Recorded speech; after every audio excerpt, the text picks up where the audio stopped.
This is a fascinating story about why villains are absolutely terrified of Central City, the Flash's home turf. It all kicks off with a bunch of small-time villains playing cards and shooting the breeze about which cities are the worst places to pull off crimes. They're saying Coast City, where Green Lantern hangs out, is actually pretty chill because he's always off saving the galaxy. Hub City gets a mention too. It's as corrupt as Gotham, but the heroes there are weaker and more focused on organized crime. But the second someone brings up Central City, the whole vibe changes. The other villains look at him like he's completely nuts and start explaining the real nightmare that place is. One of them tells this story about how even the Joker, hands down the scariest villain on the planet, tried to hit Central City once. He had all his Joker venom ready to roll, gas was already flowing, but the moment the Scarlet Speedster showed up, he literally blew the Clown Prince of Crime back to Gotham. The Joker never came back, and that says everything. But the stories just keep getting crazier. This female villain tells them about some guy who tried to rob a bank. Dude didn't even get to finish his villain monologue before the Flash grabbed him and dumped him in the middle of the desert.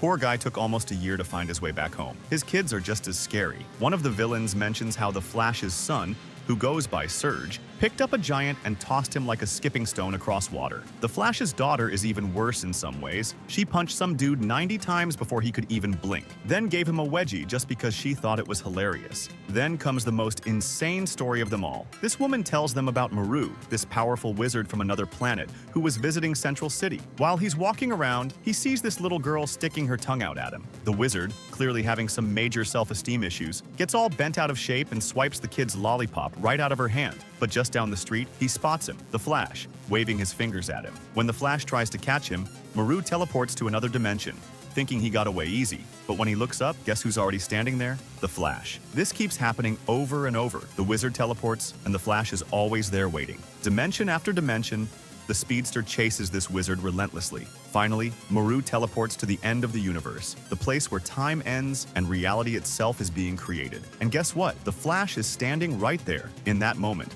the wizard realizes just how absolutely bonkers this is. The Flash literally chased him through time and space, across dimensions, all the way to the edge of existence, all just to get back a little girl's lollipop. Maru just hands over the candy without a fight.